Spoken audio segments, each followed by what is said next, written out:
प्यारे बच्चों, आज के इस वीडियो में हम बात करेंगे विलियन चैप्टर के बारे में। विलियन जो चैप्टर है उसमें आरबीएससी बोर्ड में 3 नंबर का एक प्रश्न आता है। तो सबसे पहले मैं बात करता हूं विलियन की। विलियन होता क्या है? विलियन है, उसके 2 प्रमुख अवयव होते हैं। एक तो हमारा होता है विलय और एक होता है विलायक। तो विलय प्लस विलायक ये दोनों मिलकर किसका निर्माण करते हैं? विलियन का। अब विलय कौन सा होता है? तो सामान्यतः विलियन में जिस अवयव की मात्रा कम होती है, सामान्यतः विलियन में जिस अवयव की मात्रा कम होती है वो तो हमारा कहलाता है विलय, और विलियन में जिस अवयव की मात्रा अधिक होती है वो हमारा कहलाता है विलायक। तो विलय तो कैसा होता है? कम मात्रा में, और विलायक होता है अधिक मात्रा में। या हम ऐसे बोल सकते हैं, जो विलय है वो तो घुलता है और विलायक उसको घोलता है। तो जो घुलेगा वो विलय और जो घोलेगा वो विलायक। उसके बाद ध्यान देना, मान लो हमको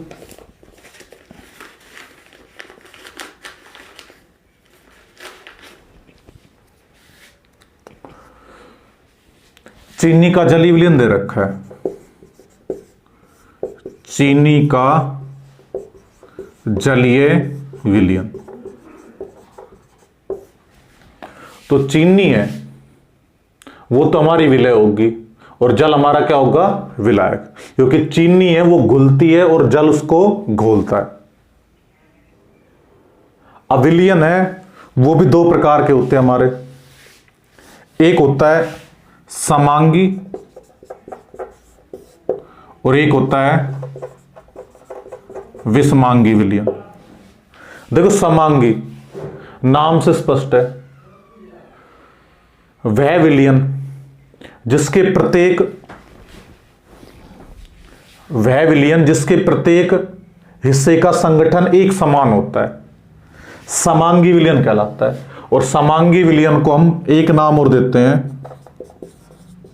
वास्तविक विलयन।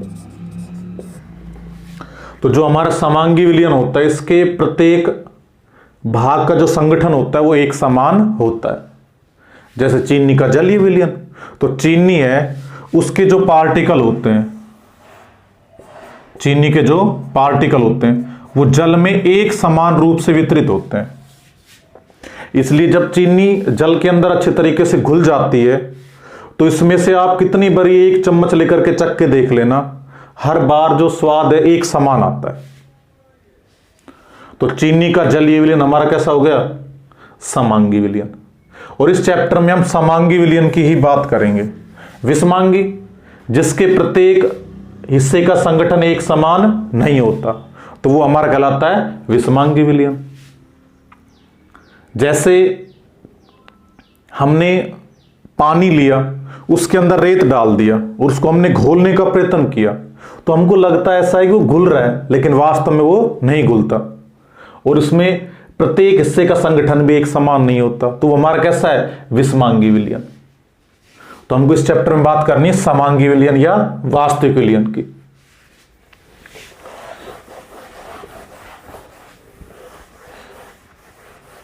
अब जो हमारा विलयन होता है उसकी भौतिक अवस्था को विलायक निर्धारित करता है। इस आधार पर जो विलयन है हमारे 3 प्रकार के होते हैं। तो पहला हमारा विलयन का प्रकार, यहां मैं लिख देता हूं विलायक। यहां हमारा आ गया विलय और यहां आ जाएंगे इसके उदाहरण। तो सबसे पहले मैं विलयन के प्रकार की बात करता हूं। तो सबसे पहला हमारा है गैसीय विलयन। देखो नाम से स्पष्ट है, गैसीय विलयन, जिसमें हमारा विलायक क्या होगा, गैस होगा। तो विलायक गैस लेना है हमको, और विलय हमारा क्या आ जाएगा, एक बार हमारा गैस आ जाएगा विलय, एक बार द्रव आ जाएगा और एक बार आ जाएगा ठोस। और विलायक हमको क्या लेना है, गैस। तो विलयन है उसकी भौतिक अवस्था को विलायक निर्धारित करता है। तो यहां पर विलायक क्या है, गैस, मतलब अधिक मात्रा में क्या है, गैस, और कम मात्रा में क्या है, एक बार गैस आ गया, एक बार द्रव और एक बार ठोस। तो इस प्रकार के जो हमारे विलयन है वो कहलाते हैं गैसीय विलयन, जिनमें अधिक मात्रा में या विलायक क्या होता है, गैस होता है। उदाहरण की बात करें तो दो किन्हीं भी गैसों का मिश्रण, जैसे N2 प्लस में O2 गैस, इसमें अधिक मात्रा में N2 गैस है, कम मात्रा में O2 गैस है। तो ये हमारा किसका उदाहरण आ जाए, गैसीय विलयन का। अगला दे रखा है विलायक गैस है और विलय क्या है हमारा, द्रव है। तो हमने अधिक मात्रा में तो ले ली दोबारा फिर N2 गैस, और कम मात्रा में हमने ले लिया क्लोरोफॉर्म द्रव। तो N2 गैस के अंदर क्लोरोफॉर्म, तो अधिक मात्रा में हमारी क्या है, गैस, और कम मात्रा में क्या है, द्रव। तो ये हमारा उदाहरण आ जाएगा गैस द्रव विलयन का। उसके बाद विलायक क्या है, गैस, और विलय क्या है, ठोस। यानी कि हमारा जो कम मात्रा में है वो ठोस है और अधिक मात्रा में क्या है, गैस है। तो देखो ध्यान से, फिर हमने एक तो N2 गैस ले ली और इसके अंदर मिक्स कर दिया कपूर। तो यहां N2 है वो अधिक मात्रा में है और कपूर कैसा है, कम मात्रा में। तो ये हमारा कौन से विलयन का उदाहरण आ जाएगा, गैसीय विलयन का। उसके बाद देखते हैं दूसरा उदाहरण। तो ये तो गैसीय विलयन, इनको भी हम तीन भागों में बांट सकते हैं। दूसरा हमारा होता है द्रवीय विलयन। द्रवीय विलयन, अब देखो नाम से स्पष्ट है, इसमें जो विलायक है वो हमारा क्या होगा, द्रव, यानी कि अधिक मात्रा में द्रव होगा और कम मात्रा में फिर दोबारा क्या आ जाएगा, गैस, द्रव और ठोस।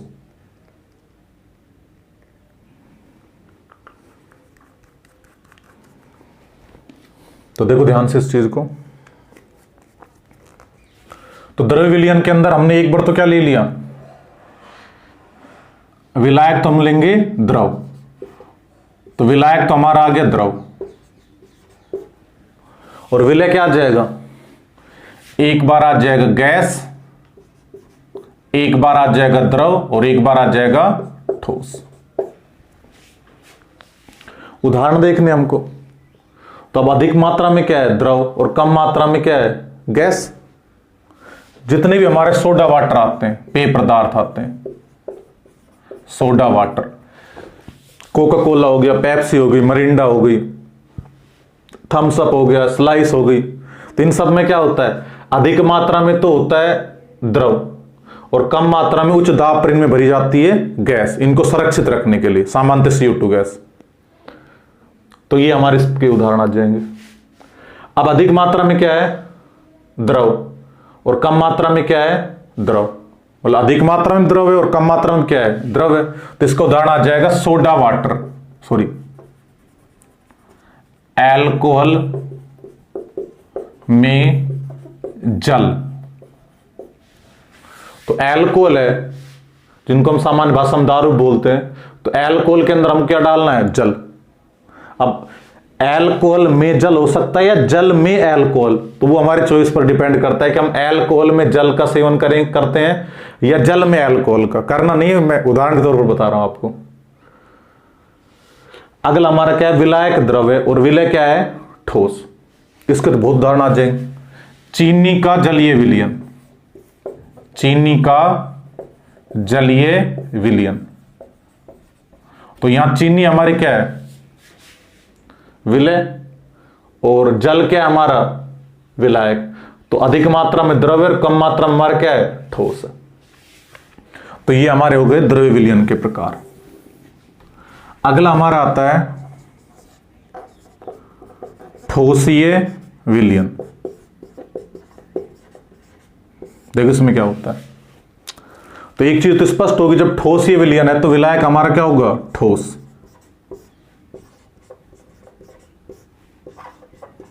तो विलायक तो हो गया ठोस, और विलय क्या होगा, एक बार हो सकता है गैस, एक बार हो सकता है द्रव, और एक बार ठोस।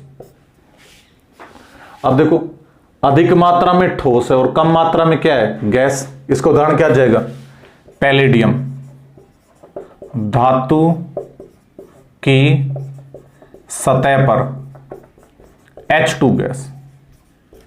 तो पैलेडियम एक धातु है जो क्या करती है, H2 गैस इसको अपनी सतह पर धारण कर लेती है। तो इसका उदाहरण आ जाएगा पैलेडियम धातु की सतह पर H2 गैस। अगला हमारा विलायक ठोस से विलय क्या है, द्रव। इसका उदाहरण क्या आ जाएगा, तो अधिक मात्रा में हमको ठोस रखना, कम मात्रा में द्रव। पनीर, मक्खन इसी प्रकार के होते हैं। पनीर में क्या होता है, अधिक मात्रा में तो ठोस पदार्थ होता है, कम मात्रा में द्रव होता है। इसी प्रकार हमारा मक्खन में होता है, ठोस के अंदर छोटी छोटी बूंदे जल की वितरित होती है मक्खन के अंदर। और सबसे लास्ट में आ जाएगा विलायक भी ठोस और विलय भी ठोस है, मतलब अधिक मात्रा में भी ठोस है और कम मात्रा में भी ठोस है। तो इसका उदाहरण आ जाएगा नीलम, पन्ना, ये हमारी कैसे होती है, मिश्र धातु, पीतल, ये इसके उदाहरण आ जाएंगे। तो इस लास्ट वाले को ध्यान से देखना, नीलम पन्ना। कई बार हमारी जो ग्रह दशा है जब खराब चलती है, तब हम किसी ज्योतिषी के पास जाते हैं और वो हमसे कहता है कि भाई आपका जो ग्रह है वो गर्म चल रहा है, इसको ठंडा करना पड़ेगा। तो आप नीलम पन्ना है इसको धारण कर लो, इसकी अंगूठी पहन लो, या और कोई भी उपकरण बनाकर हमको दे सकता है। तो आप सभी जानते हो जो ग्रह है उसकी दशा है वो सूर्य के द्वारा नियंत्रित होती है। तो अगर अपने ग्रह को ठंडा करना है तो हमको किसके पास जाना पड़ेगा, सूर्यदेव के पास जाना पड़ेगा। और सूर्यदेव के पास जाना खेल नहीं है बच्चों का, और इसमें तेल निकल जाता है अच्छों का। तो ध्यान रखना कि ये ज्योतिष से आपको खूब मूर्ख बना करके पैसे लूटते हैं। तो इस प्रकार से हम विलयन है उसको भौतिक अवस्था के आधार पर 3 भागों में बांट सकते हैं, फिर इनके प्रत्येक के 3-3 पार्ट और हो जाएंगे। तो टोटल हमारे कितने भाग हो जाएंगे, 9 भाग हो जाएंगे। उसके बाद हम बात करते हैं प्यारे बच्चों विलयन की सांद्रता को व्यक्त करना, कि विलयन है उसकी सांद्रता को हम किस प्रकार से व्यक्त कर सकते हैं। उससे पहले मैं बात करता हूं सांद्रता होती क्या है। देखो सांद्रता क्या होती है,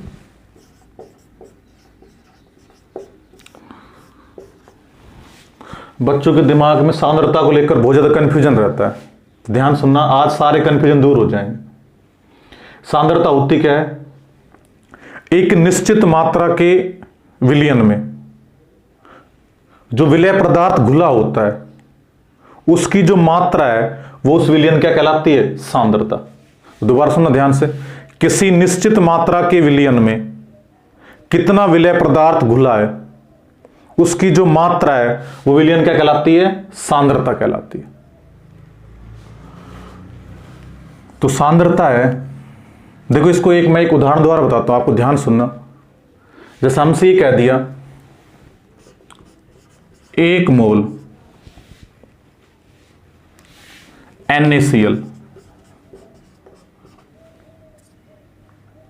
या 1m आया, सॉरी 1m NaCl का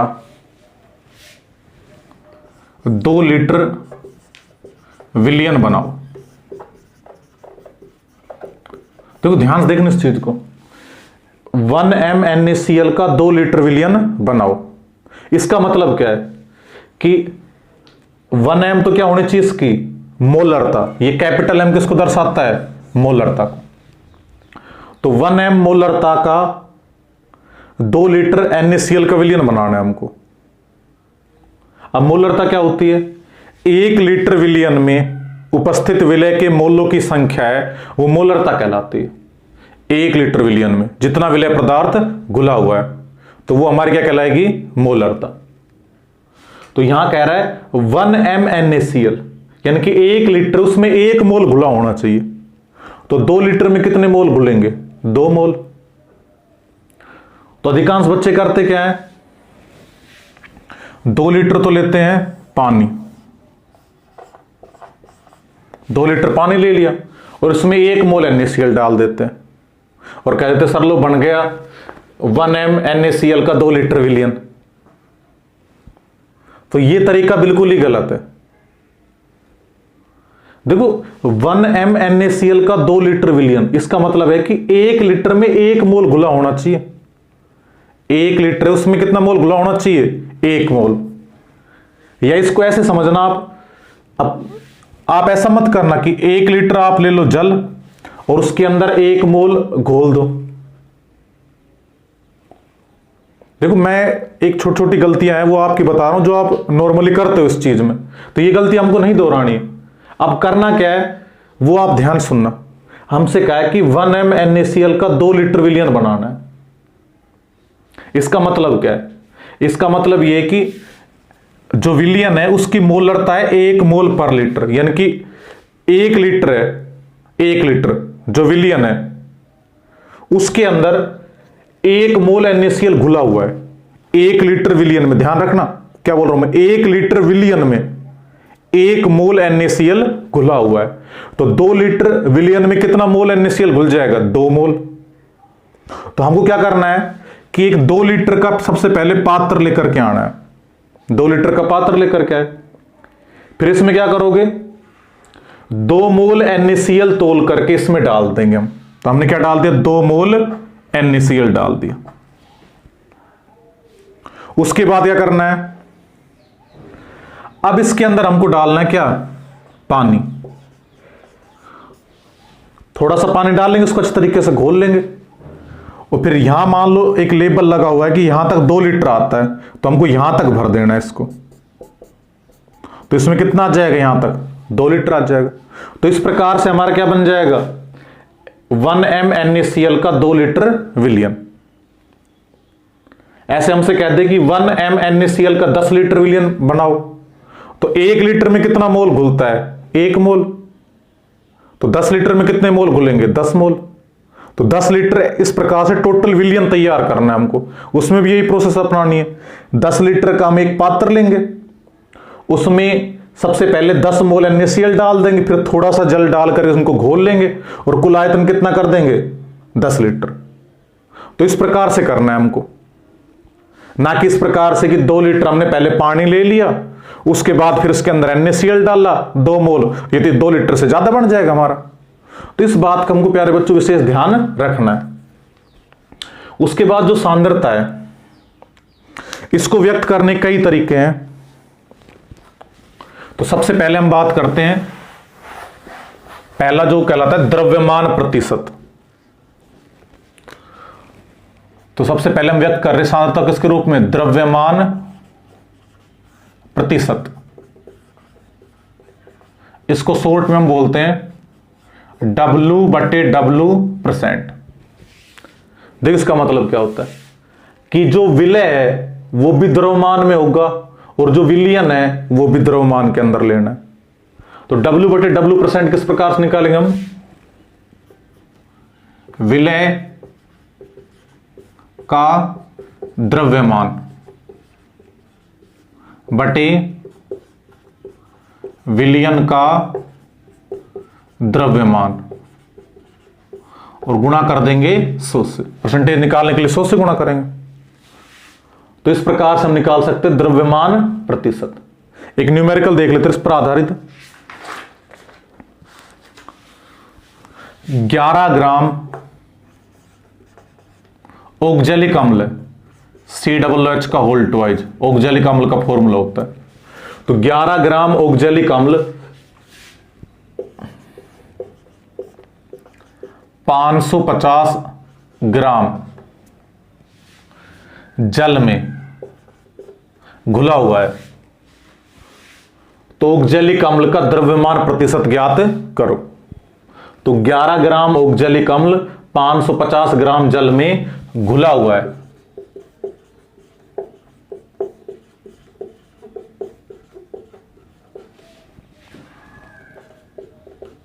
तो ऑक्जेलिक अम्ल का द्रव्यमान प्रतिशत ज्ञात करो। तो देखो इस प्रकार के प्रश्नों को हम किस प्रकार सोल्व करना है। तो विलय का द्रव्यमान दे रखा है, हम कितना दे रखा है 11 ग्राम। उसके बाद में अब ये कितने ग्राम जल में घुला हुआ है 550 ग्राम जल में घुला हुआ है। तो जल है वो 550 ग्राम है। तो हमको क्या नीचे क्या रखना है विलयन का द्रव्यमान। तो विलय हमारा कितना है 550। तो 550 तो विलय हो गया, इसमें हम कितना जोड़ देंगे 11।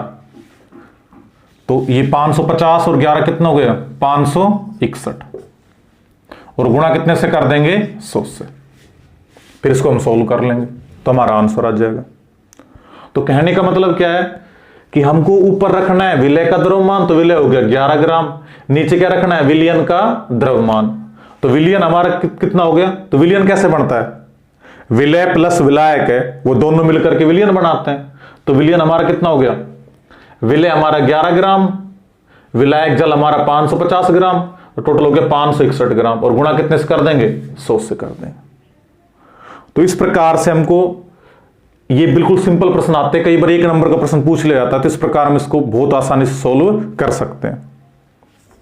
ये हमको एक दूसरा प्रश्न दे रखा है, इसको सोल्व कर लेते हैं हम। 11 ग्राम ऑक्जेलिक अम्ल 500 ml विलयन में घुला हुआ है। विलयन का घनत्व 1.1 ग्राम पर ml है, तो ऑक्जेलिक अम्ल का द्रव्यमान प्रतिशत ज्ञात करो। तो ये प्रश्न दे रखा है हमको। देखो प्यारे बच्चों इस प्रश्न को आप किस प्रकार सोल्व करोगे। तो सबसे पहले विलय का द्रव्यमान कितना दे रखा है हमको 11 ग्राम बटे विलयन का द्रव्यमान।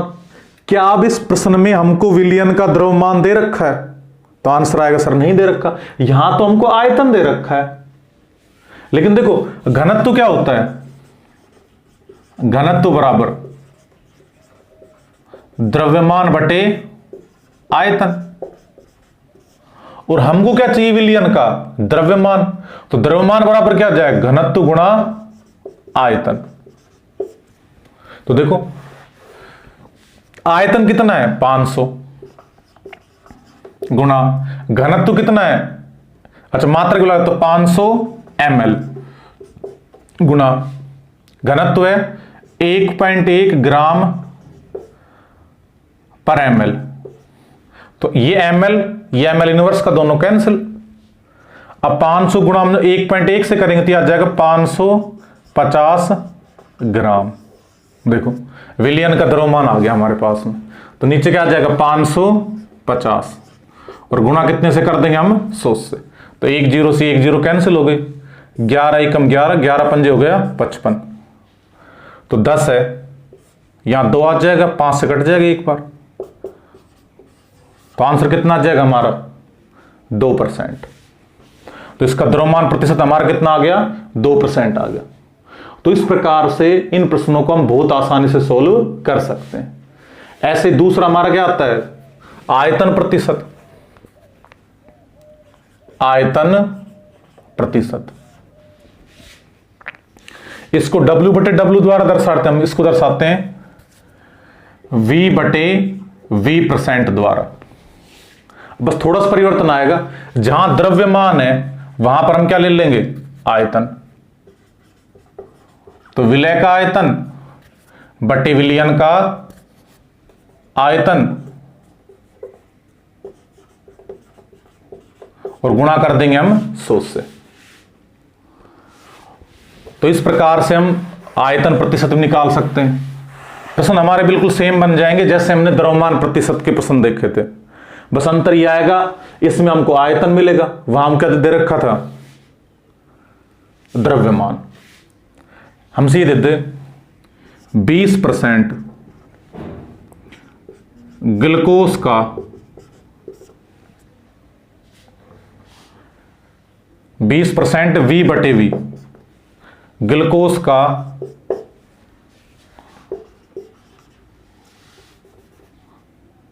जलीय विलयन बनाओ, जलीय विलयन बनाओ। तो प्रश्न को ध्यान से देखना, 20% V/V ग्लूकोज का जलीय विलयन बनाना है हमको। इसका मतलब क्या होता है, ध्यान सुनना पहले, कि जितना भी हम जलीय विलयन बनाएंगे ग्लूकोज का, उसका 20% क्या होगा, ग्लूकोज होगा। तो मानना कुल विलयन हमारा कितना है 100 ml मान लिया। तो 100 ml का 20% कितना होता है 20 ml। कितना होता है 20 ml। तो 20 ml हमारा क्या आ गया, ग्लूकोज। तो जल कितना आ गया 100 में से 20 घटा तो कितना आ गया 80 ml। तो जब भी आपसे ये कहते हैं कि 20% V/V ग्लूकोज का जलीय विलयन बनाओ, तो आप क्या करना है 80 ml जल लेना है और उसमें 20 ml हमको ग्लूकोज घोलना है, और जो कुल आयतन है वो 100 ml कर देंगे। तो इस प्रकार हम बना सकते हैं 20% V/V ग्लूकोज का जलीय विलयन।